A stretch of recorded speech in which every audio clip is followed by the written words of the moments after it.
तो दोस्तों, आज हम शरद जोशी की लिखी हुई कहानी मुद्रिका रहस्य का दूसरा भाग सुनाने जा रहे हैं। पहले भाग में आपने सुना कि किस तरह से शकुंतला घुंडीराज जासूस के पास अपनी समस्या को लेकर आई। घुंडीराज ने इस हेतु पूरा उद्योग करने का वचन शकुंतला को दिया और विदा कर दिया। शकुंतला के जाने के बाद घुंडीराज ने अपने सहचर चतुराक्ष को आवाज़ दी। वह तुरंत आ खड़ा हुआ। मामला कुछ समझ नहीं आ रहा। शकुंतला का बयान सच है या राजा को फंसाने के लिए तिरिया चरित्र कर रही है? यदि ऐसा है तो पता नहीं इसमें किसका हाथ है, कर्ण का तो नहीं। यह अजीब बात है कि दुष्यंत को शकुंतला का स्मरण क्यों नहीं? वह सचमुच भूल रहा है या नाटक कर रहा है? क्या यह वही शकुंतला नहीं जिससे वह आश्रम में मिला था? अथवा यह वह दुष्यंत नहीं? फिर वह व्यक्ति कौन था जो कर्ण की अनुपस्थिति में आश्रम में गया? दुष्यंत राजा का रूप धरे और कुमारी शकुंतला का कौमार्य भंग कर चला गया। पर वह छल्ला निशानी के बतौर राजमुद्रिका भी तो दे आया था। वह कहाँ गई? हो सकता है शकुंतला को दुष्यंत के यहाँ जाता देखकर उसी व्यक्ति ने राजमुद्रिका गायब करवा दी हो जो आश्रम में दुष्यंत का रूप धरे गया था। समझ नहीं आता।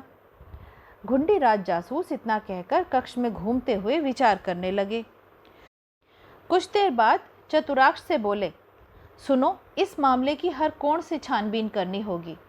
तुम जाओ और राजा के भवन पर किसी तरह से इस सत्य का पता लगाओ कि क्या कुछ माह पूर्व वास्तव में राजा दुष्यंत कर्ण के आश्रम में गया था। जो आज्ञा, कहकर चतुराक्ष चला गया। चतुराक्ष ने रथ लिया और राजा के महल की ओर चल पड़ा। राजा का सारथी उसका परिचित था। यूं ही नमस्कार चमत्कार का संबंध। उस समय वह रथ पर बैठा तांबूल चर्वण कर रहा था। चतुराक्ष ने अपने रथ समीप ही रोका और सहज रूप से सारथी से पूछा, कहो मित्र, कहीं गए नहीं, यहीं हो? कहाँ जाएं? हम तो राजा के अनुचर हैं। वह जहाँ जाना चाहेगा वहीं जाएंगे। सो ठीक है, पर तुम राजा को हमेशा शिकार के लिए ही ले जाते हो। कभी ऋषियों के आश्रम की भी सैर करा लाया करो। क्यों, क्या बात है? कल कुछ साधु व्यर्थ ही राजा के विरुद्ध बक रहे थे कि सदैव मृगया को ही जाता है, कभी संत ऋषियों के दर्शनों को नहीं जाता। गलत बकते हैं। राजा प्रायः साधुओं के आश्रम में जाते हैं। सिद्ध जोगी के मठ पर तो 15 दिन में एक बार जाते ही हैं। कहाँ है ये मठ? कर्ण आश्रम के मार्ग में ही है। 3-4 माह हुए राजा कर्ण के आश्रम भी गए थे, पर तब वहाँ ऋषि थे नहीं। राजा कुछ प्रहर वहाँ रुके और चले आए। रात हो गई थी। हमें लौटती बेला सिद्ध योगी के आश्रम पर रुकना पड़ा। राजा को वो आश्रम बड़ा पसंद आया है, तभी से वहाँ प्रायः जाते हैं। झूठ बकते हैं साधु लोग। दुष्ट हैं। बताओ, ऐसे प्रतापी राजा ऋषियों के दर्शन नहीं करेंगे तो उनका यश कैसे फैलेगा? चतुराक्ष ने तुरंत रथ बढ़ाया और इधर उधर का चक्कर मारकर आ गया। यह निश्चित हो जाने पर कि दुष्यंत वास्तव में कर्ण के आश्रम में गया था, घुंडीराज को शकुंतला के बयान पर संदेह नहीं रह गया था। पर उसने सोचा कि एक बार कर्ण के आश्रम में चक्कर लगाना व्यर्थ नहीं होगा। हो सकता है वहाँ कुछ सुराग मिले। यूँ भी जब से शकुंतला को देखा, घुंडीराज कर्ण ऋषि के आश्रम में जाना चाहते थे, अतः जल्दी ही वे आश्रम की ओर चल पड़े। चतुराक्ष रथ चला रहा था। आश्रम के बाहर रथ रोककर घुंडीराज अंदर घुसे। दोपहर हो गई थी। कुछ लड़कियां आश्रम के द्वार के पास वाले वृक्षों को सींच रही थीं और आपस में इतरा इतरा कर बातें कर रही थीं। वास्तव में ये इन लड़कियों की पुरानी आदत थी कि दूर से किसी पुरुष को आता हुआ देखें तो ये पेड़ों को पानी देने के बहाने आश्रम द्वार के पास आ जाती थीं और ऐसे सहज बनी रहती जैसे किसी को देखा ही नहीं। घुंडीराज कुछ देर इन्हें ताकते रहे, फिर आगे बढ़े। सुंदरियों, क्या यही कर्ण ऋषि का आश्रम है? इस भीषण जंगल में और किसका आश्रम होगा? प्रियंवदा नामक आश्रम कन्या ने ठंडी सांस लेकर और बिल्कुल शास्त्रीय अंदाज से चितवन के तीर चलाते हुए कहा, आप कौन हैं महाशय? मैं घुंडीराज हूँ, कर्ण ऋषि से मिलने आया हूँ। हाय हाय, घुंडीराज हैं? मर गई मैं तो, आपके विषय में बहुत सुना है। चलिए उधर लता गुल्मों में चलें, विहार करेंगे। प्रियमवदा ने अपना घड़ा एक और फेंका और पास आ गई। मुझे गंधर्व विवाह करने का अभी समय नहीं है, घुंडीराज ने कहा। गंधर्व विवाह नहीं तो कोई और शैली सही, चलिए तो। क्या आप विवाह की राक्षस शैली पर विश्वास करते हैं कि कन्या की मर्जी नहीं भी पूछी और बलात् ही नहीं नहीं, मैं यहाँ ऋषि से मिलने आया हूँ। यदि ऐसा है तो प्रतीक्षा करनी होगी, ऋषि बाहर गए हैं। ये तुम्हारे कर्ण ऋषि हमेशा बाहर ही रहते हैं? जब राजा दुष्यंत आए थे तब भी तो बाहर ही थे, घुंडीराज ने पूछा। शकुंतला के सौभाग्य से, नहीं तो ये बुढ़ा हमें तो किसी से मिलने ही नहीं देता। सौभाग्य या दुर्भाग्य? जानती नहीं, दुष्यंत ने शकुंतला को स्वीकार नहीं किया। अरे दुष्यंत का तो बाप भी स्वीकार करेगा, शकुंतला उसके धुर्रे बिखेर देगी। कर्ण के आश्रम की लड़की है, मजाक है। दुष्यंत जैसे बहुत आई या गंधर्व विवाह करके बाद में इनकार करने वाले, मगर कोई बच नहीं सका। एक बार गले में झूल गई तो जिंदगी भर नहीं छोड़ेगी। दुष्यंत समझता क्या अपने आप को?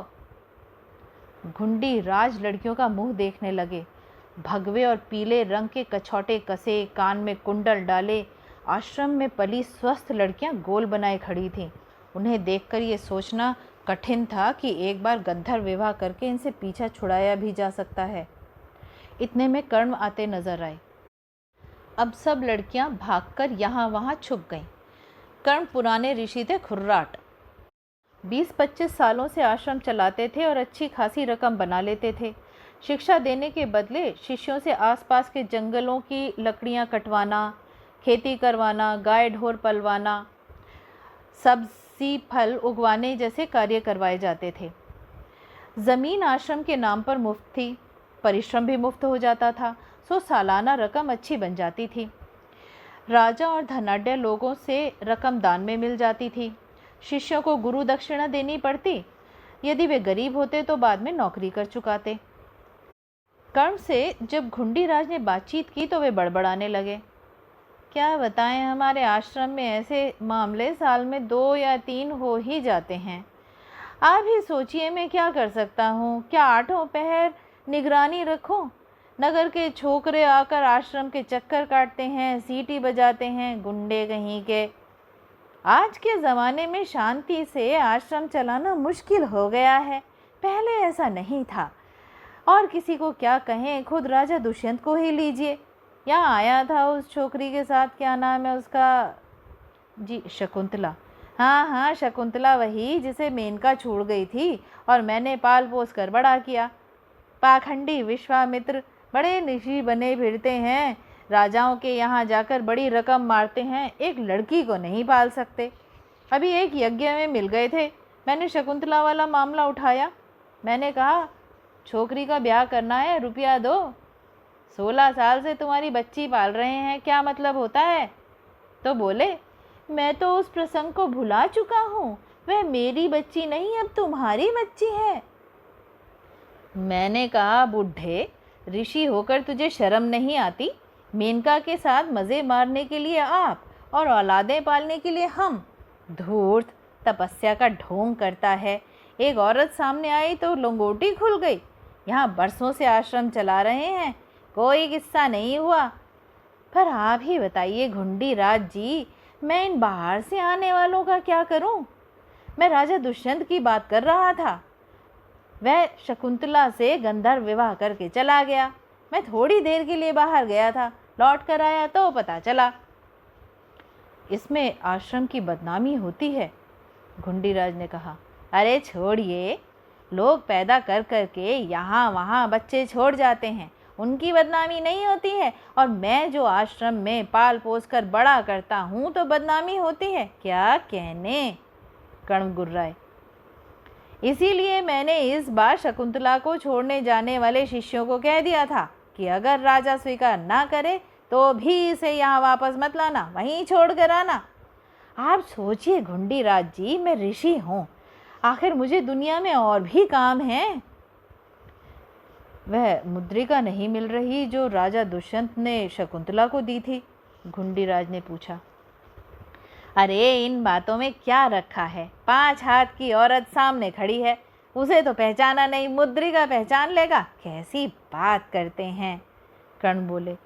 फिर भी हम इतना बता दें कि अंगूठी यहाँ नहीं खोई है, रास्ते में गायब हुई है। मुझे तो लगता है शकुंतला के साथ गए इन साधुओं ने वह राजमुद्रिका चुरा ली और नगर में बेच दी। आज प्रातः वे लोग आए हैं। मैं इन दुष्टों से पूछ रहा हूँ कि शकुंतला को दरबार में तुम लोगों ने उसी दिन छोड़ दिया था, फिर 4 दिन से कहाँ गायब थे? साले जवाब ही नहीं दे रहे। कुछ समय बाद कर्ण से बातें कर घुंडीराज आश्रम से निकलने लगे तो द्वार के पास एकाएक उनका मुंह किसी ने कसकर दाब लिया और आंखों पर पट्टी बांध दी। पीछे से किसी ने कटार सी चुप होकर कहा, चुपचाप चले चलिए जासूस महोदय। कुछ दूर इसी तरह जाने के बाद उन्हें एक स्थान पर बिठा दिया गया। तब पट्टी खोली गई। चारों तरफ आश्रम कन्याएं खड़ी हंस रही थीं। कहना न होगा, उस दिन बिना गंधर्व विवाह किए जासूस घुंडीराज कर्ण के आश्रम से बाहर नहीं आ सके। कर्ण के आश्रम में घुंडीराज का काम नहीं बना। सिवाय प्रियंवदा के कोई विशेष उपलब्धि नहीं हुई। रथ में बैठे घुंडीराज यही सोच रहे थे। चतुराक्ष रथ चला रहा था। घुंडीराज को जो भी काम हाथ में लेते थे सफल होते ही थे, पर उन्हें लगा इस बार वो सफल नहीं होंगे। शकुंतला को अस्वीकार करने में राजा की सिवाय अनिच्छा के और कोई कारण नजर नहीं आ रहा था। जिस तरह से कर्ण आश्रम की लड़कियां घेर कर पकड़ती हैं, हो सकता है दुष्यंत भी इसी तरह शकुंतला के घेराव में आ गए हों और स्वाभाविक है वह अब शकुंतला से पीछा छुड़ाने के चक्कर में हो। पर राजा की उपस्थिति में लड़कियों ने ऐसा दुस्साहस नहीं किया होगा। घुंडीराज यही सब सोचते जा रहे थे कि उनका रथ सिद्ध जोगी के प्रसिद्ध आश्रम पर जा पहुंचा। तभी चतुराक्ष को दूर से आते राजा के रथ की ध्वजा दिखाई दी। शायद राजा दुष्यंत आ रहे हैं, चतुराक्ष ने कहा। इधर कैसे? क्या कर्ण आश्रम? कर्ण आश्रम नहीं, सिद्ध जोगी आश्रम। उस दिन सारथी ने बताया था कि 15-20 दिनों में एक बार सिद्ध योगी के आश्रम में जरूर जाते हैं। ऐसा कितने दिनों से चल रहा है? यही कोई 3-4 माह से।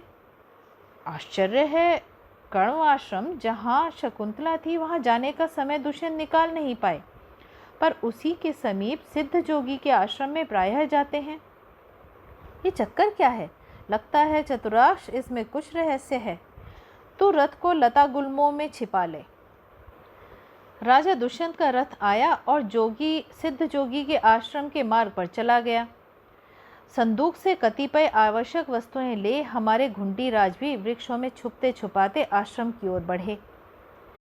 यहाँ हम अपने प्यारे पाठकों को बता दें कि सिद्ध जोगी का मठ पुराना है। घने वृक्षों की ओट में बने इस विशाल मठ के चारों ओर मजबूत परकोट हैं, जिस पर यहाँ वहाँ त्रिशूल गाड़े साधु चिलम पीते दिखाई देते हैं। मठ पर सर्वसाधारण का प्रवेश निषिद्ध है। अंदर शिष्यों और साधुओं का बड़ा समूह रहता है। मठ के पास अपार संपत्ति है और दूर दूर तक प्रभाव है। अनेक स्त्रियां भी वहां रहती हैं जो विभिन्न योग क्रियाओं में साथ देती हैं। जासूस घुंडीराज जब अपनी प्रिय तलवार, जिसे वह जब चाहे तह कर सकते थे, वस्त्रों में छिपाए आश्रम के परकोट के पास पहुँचे तब तीसरा प्रहर हो चुका था। वह लुकते छिपते परकोटे के चारों ओर घूमने लगे। वास्तव में वह एक ऐसा स्थान तलाश रहे थे जहाँ से वह मठ के अंदर सरलता से प्रवेश पा सकें। काफ़ी खोजबीन करने पर उन्हें एक ऐसा स्थान मिल भी गया। घुंडीराज ने तुरंत अपनी कमर में बंधी पतली रस्सी को खोला और फंदा बनाकर परकोट पर फेंका, जो एक बुर्जी से अटक गया। घुंडीराज फुर्ती से ऊपर चढ़ गए। अब वह एक ऐसी जगह पहुंच चुके थे जहां से मठ के अंदर का नज़ारा साफ साफ दिखाई देता था। उन्होंने चारों तरफ नज़र घुमाकर स्थिति का मुआयना किया। उन्होंने रस्सी समेटी और परकोट से धीरे धीरे चलते हुए उस स्थान पर पहुंच गए जहां मठ की छत थी। छत पर वह संभल कर पैर रख रहे थे। घुंडीराज जानते थे कि यदि कोई खतरा हुआ तो वह नीचे कूद सकते थे। छत पर एक स्थान था जहां से धुआं निकल रहा था।